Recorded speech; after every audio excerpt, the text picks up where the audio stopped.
सलाम पुणे या संस्थेच्या वतीने सामाजिक कार्यकर्त्या सिंधुताई सपकाळ यांच्या हस्ते सलाम पुरस्काराचे वितरण करण्यात आले। सलाम पुणेच्या वतीने सकाळचे कार्यकारी संपादक गोविंद गोळवे, उद्योजक DS कुलकर्णी, पत्रकार मुरलीधर शिंगोटे, अभिनेता अशोक समर्थ आणि इंपाचे संचालक विकास पाटील यांना सामाजिक कार्यकर्त्या सिंधुताई सपकाळ यांच्या हस्ते सलाम पुरस्कार प्रदान करण्यात आला।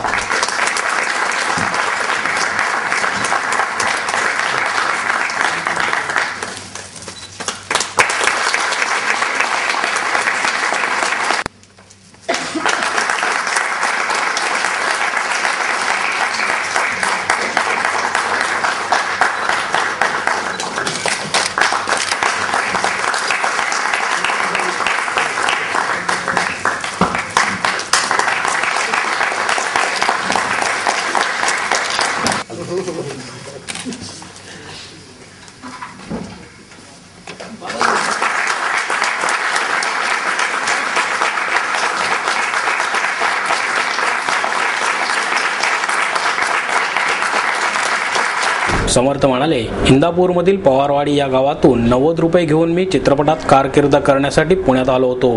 पतपत रेल्वे स्थानकावर झोपून दिवस काढले, मात्र ध्येय कायम असल्याने हे अडथळे जिद्दीने पार केले। त्यामुळेच आज मी तुमच्यासमोर एक अभिनेता म्हणून उभा आहे। तुम्हाला काय करायचे आहे हे ध्येय निश्चित असेल तर ते साध्य करता येते। जीवनात प्रत्येकाला स्वतःचा आदर्श होता आले पाहिजे। प्रत्येक व्यक्तीत चांगल्या आणि वाईट या दोन्ही गोष्टी ओळखण्याची जाणीव निर्माण झाली पाहिजे। घोळवे म्हणाले, प्रत्येक व्यक्तीने जीवनात संत तुकाराम आणि संत ज्ञानेश्वर यांच्या शिकवणीचे पालन केल्यास यश निश्चित प्राप्त होईल। जगाने आपल्याला काय दिले हे महत्त्वाचे नाही, तर आपण जगाला काय दिले हे महत्त्वाचे आहे। समाजाला धनाऐवजी चांगले विचार द्यायचे असतात। यश मिळवण्यासाठी विश्वासार्हता, नीतिमत्ता या मार्गांचे अवलंबन केले पाहिजे।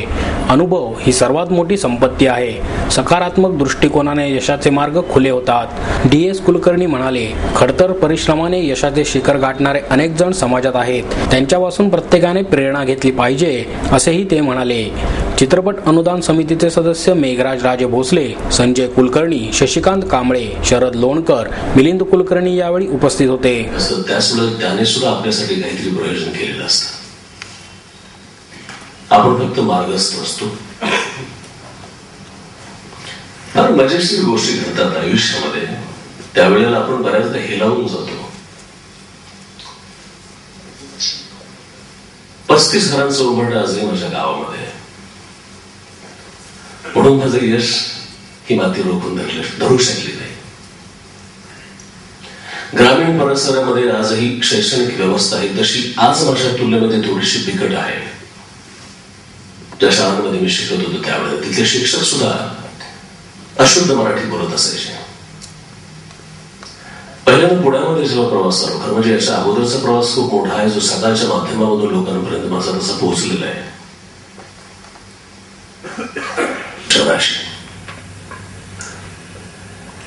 शॉर्टकट मध्ये काही गोष्टी सांगतो। जेव्हा आलो पळून, 90 रुपये कधी संपले असा पत्ताच नाही।